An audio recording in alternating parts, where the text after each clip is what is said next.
Hello, my name is Vig, twitch.tv/ttvig. Today, as promised with the 10 subs that I got, I will be making a 3 to 4 partish video talking about IGLing in Ironsight.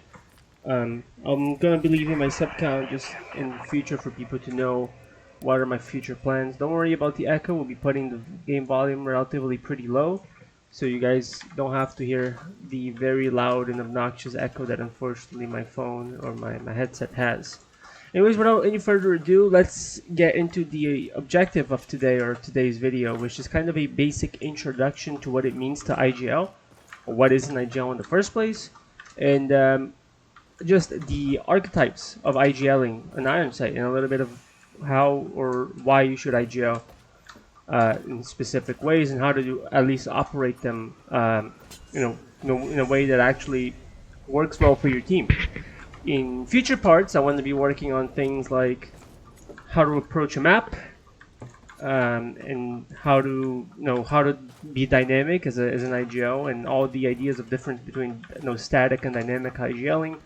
And maybe in the future we'll talk about the basics of anti-rush, which I think is important for every team to understand, and map control.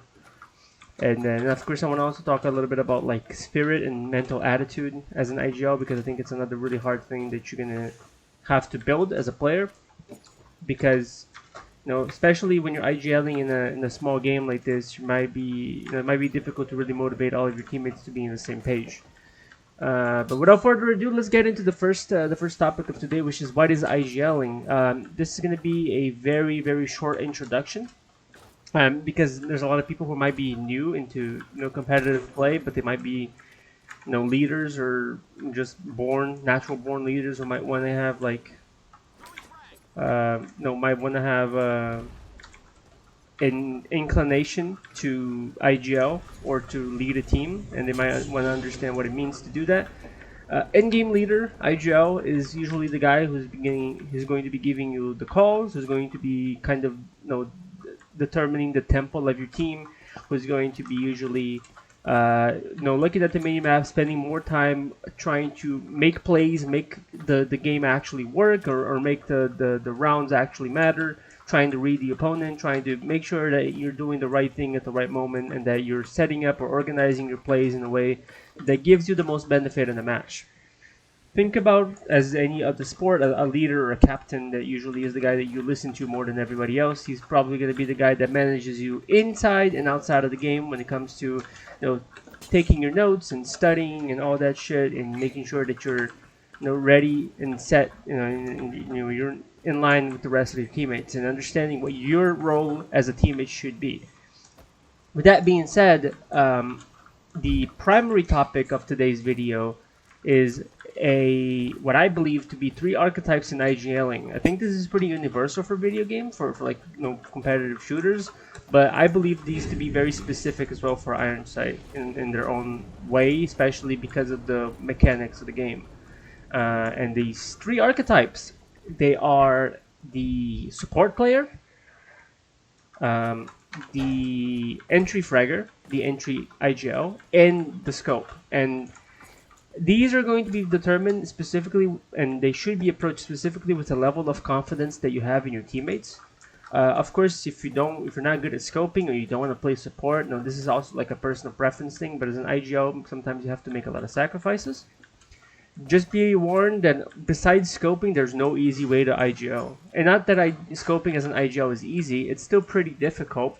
However, the scoping is such an easy aspect of the game, and entry fragging and playing without double time, which is usually what supports do, or at least I do, can be a little more challenging as an individual, mechanic-wise. So, how should we start in regards to level of confidence? This is not an obligatory thing, okay? So what I'm trying to say is that this is not something that you must follow in regards to, oh, I don't have any confidence in my team, so I should play this archetype. It's more of a starter point. You can have extreme confidence in your team and still play a certain way, but if you're starting off, you should probably consider playing in ways that might fit or suit your team better. And confidence is one of those things that we might talk about in the end of these series when we talk about your attitudes as an in-game leader, and you know we'll get to that specific more mental state and mental conversations, mental topics a little later on down the line. The first archetype that I want to talk about, since I'm already in this class and I might as well start, is well, actually, it's probably for the better that we start with this one, since it is the lowest level of confidence possible. Let's start with the IGL scope.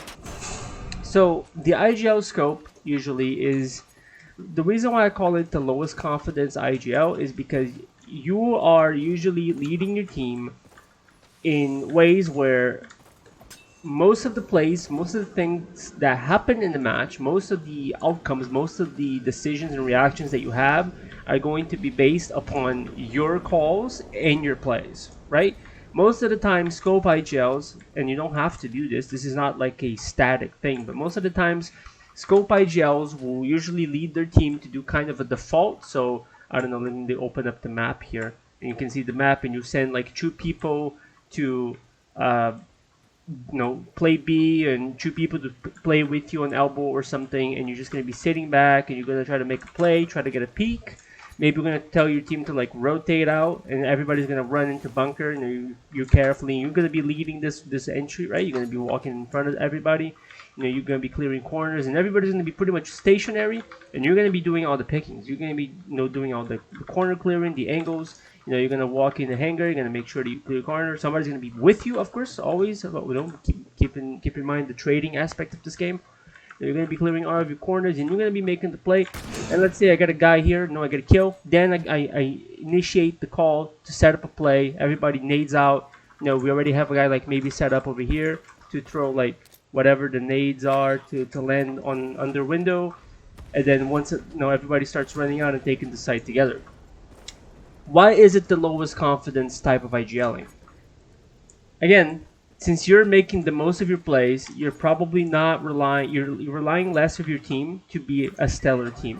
You're relying less on your teammates to actually have solid fundamentals themselves, or maybe you yourself as an IGL didn't have enough time to prepare, so the dynamics and the roles of your teammates are not as well concise and not as well constructed. So they might not necessarily be super aware of what their purpose is, but if you just tell them to sit the fuck back and you work, you can make the plays, and then you can make that decision. And once you get a pick or you don't get a pick, you make a call.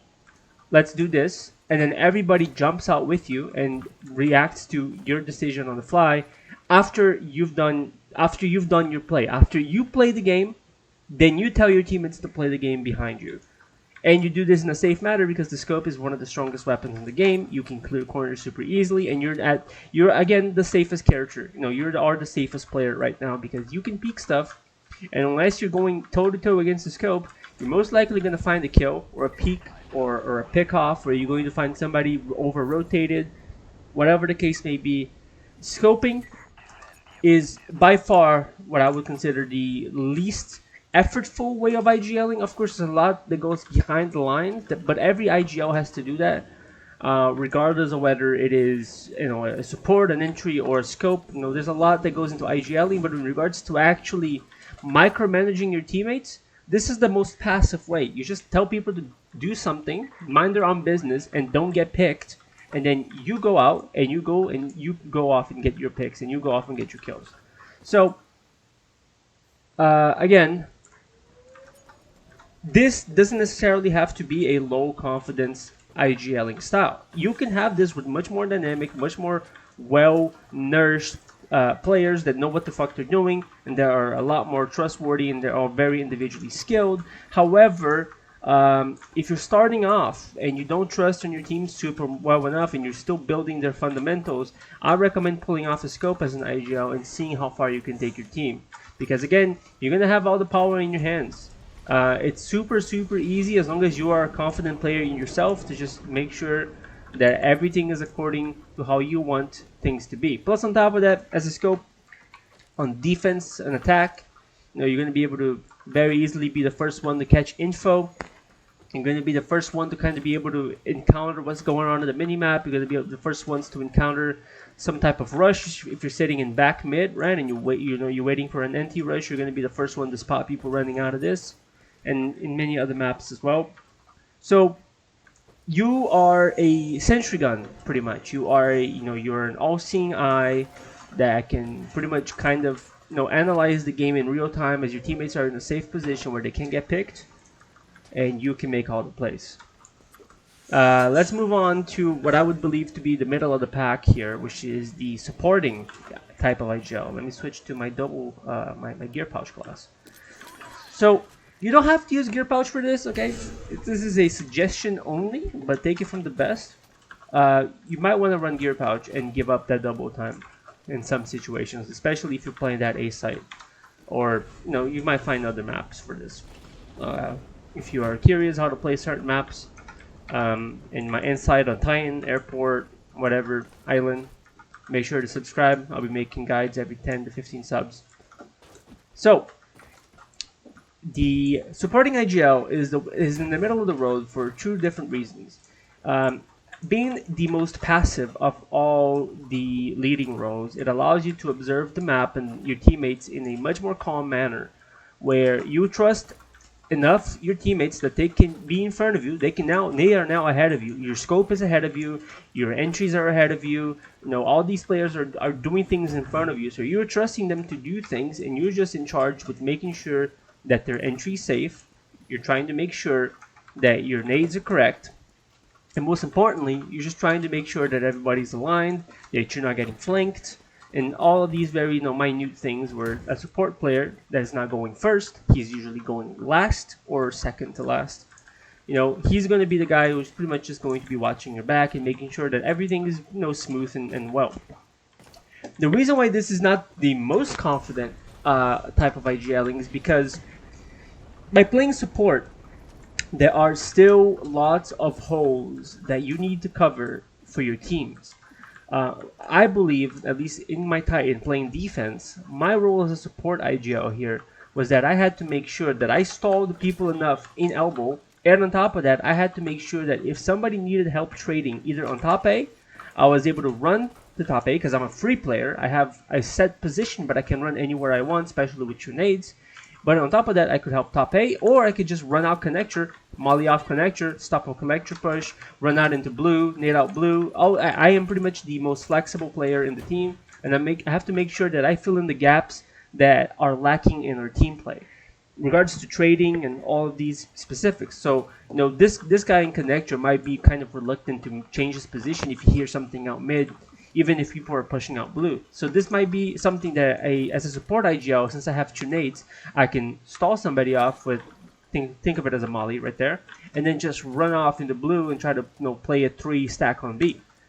The support IGL, of course, the advantages of supporting over scoping is that you get to micromanage your team a lot more, because you are just sitting back, watching everything happen. You're gathering info from all sides of the map because you're communicating with your teammates at all times, right? So you're making sure that you're paying more attention to the mini-map and the information that the enemy is giving you, and you're just calling decisions on the spot. Playing a support IGL like this allows you to be much more reactive than something like a scope or even an entry, because when you are playing that support IGL, you get much better timings because you're just sitting back waiting for things to happen, and at any moment, whenever you hear something, it's like, oh, we hear people in blue and we also hear people in tunnel, you can make that decision to just push out elbow much easier than if you were scoping. Let's say you get this information, right, and you have your teams over here and you're scoping out over here. Depending on the information that your team gives you, you might not necessarily have the clarity to make the decision to push out elbow as easily. And on top of that, since you're not in the middle of the action and you're the last one to rotate, at least in this default that I'm running, right? Since you're the last one to rotate, you don't know how effective this push is going to be. And so if something goes wrong, you don't really know what's going on. And on top of that, you're just getting less and less map information. You're getting less awareness of what's happening. So I think as a reactive type of playset, when you're the IGL that just really wants to focus on tactics and dynamic and just reading your enemy, playing a support is a very very effective role because you can stall, you can push, you can make decisions, you can stack without putting yourself in danger, without having to be pretty much a dead weight in front of the front. No, you're just pushed out by yourself as an entry or something stupid, and you're just on the death screen looking at the minimap. It just allows you to be a much more flexible player when it comes to commanding your team, especially on attack as well. You're not the one that's entering. You're usually the one that's setting up nades. You're sitting over here gathering information. Maybe you tell your team to rotate out after certain things. Since you're never in front, you don't have to worry about necessarily focusing too much on your aim or focusing too much on your aim battles, because since you're the last one or the fourth one in, you're going to be either left off the clutch or you're just going to pick off people who are low. So, not having double time and not necessarily be the worst thing in the world, right?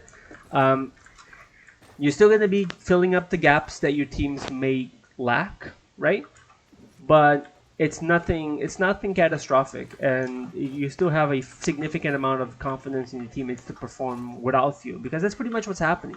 When you're playing support, they're doing their own thing, and you're not doing a lot. You're just kind of stalling your enemies or just making decisions, and they just have to listen to you. But that's pretty much it for the support IGL. The next thing that I guess we're going to be talking about is the carry IGL, or the entry, which is again just as hard for different reasons. It's mostly related to the netcode of the game, but carry IGLs, they have it rough. They have it very rough. Being frontline is never easy, it is, in my opinion, the hardest thing to do, while also being the less stressful thing to do in a way, because this is the type of role that you take if you have total confidence that your team is stellar. Everybody did their homework. Everybody knows their positions. Everybody knows their place. If you are in front of them, they know what to do. They know where to go. They are good players, good individually, mechanically skilled, and you're just gonna run in front of them. And it doesn't matter if you die or you get a kill. Your team knows what they're doing, and they're gonna pick up that trade. They're gonna make it, count. And why is it good to play entry? It just seems like you're tossing away a life. Well, entry fragging in Ironsight is a specifically tough thing. Even as a defensive player, let's just say that I'm playing the same position here, and I make this call, but I'm not the one behind anymore. I'm the one in front, right? Yes, I have a wall here. Let's just say that we are running out elbow as 3.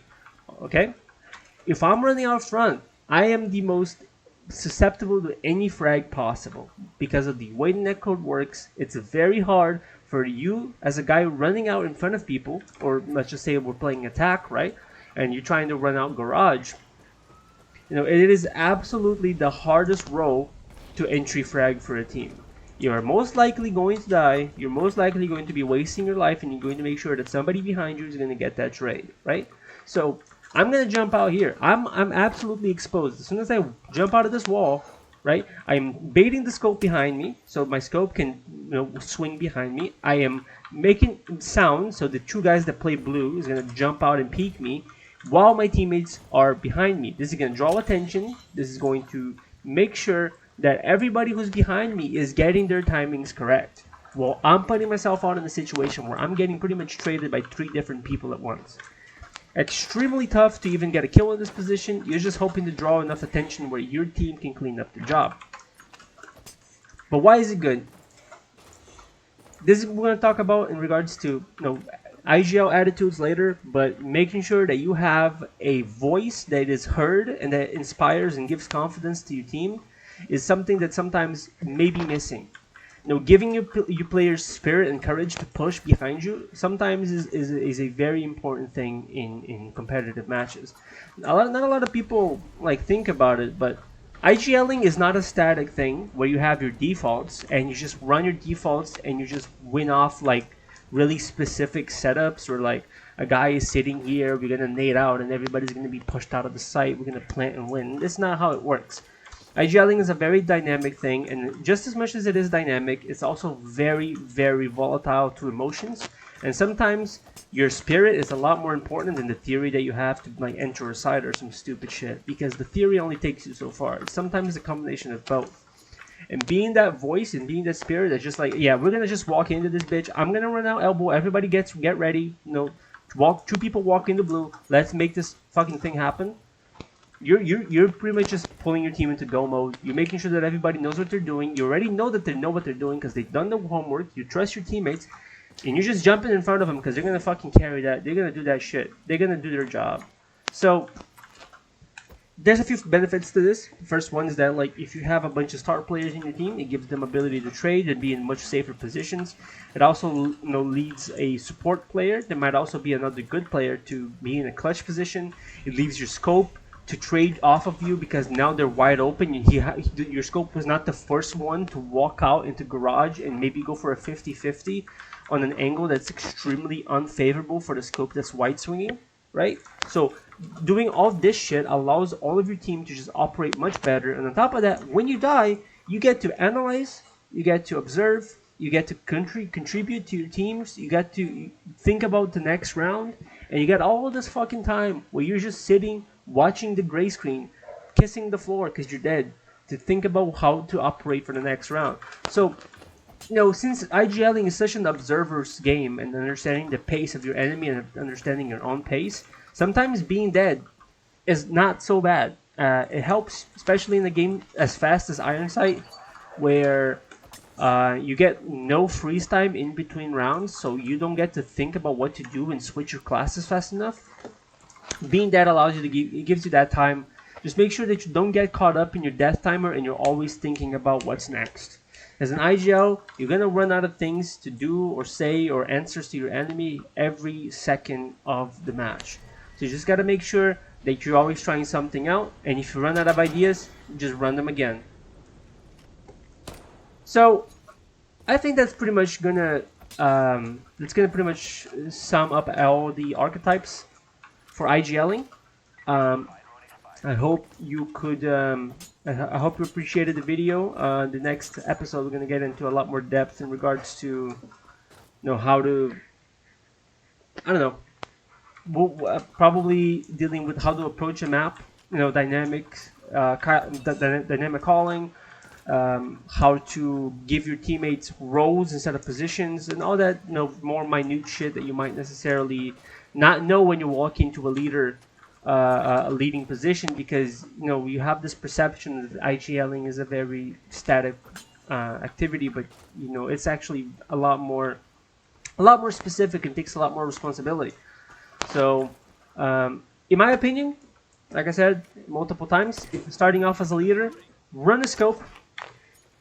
Just make sure that you're the one making the plays, you understand what the issues are, and just make sure that you're understanding how to command your team. Don't be afraid to tell them to, go for a call that might be wrong or anything like that. Just run your shit, have people who trust you, and make sure that whatever type of IGLing role you take on, you inspire your teammates with confidence, and you make sure that they're doing their homework. This was Vig. Thank you for coming to the first episode, and thank you for subscribing for the goals that I put on my stream.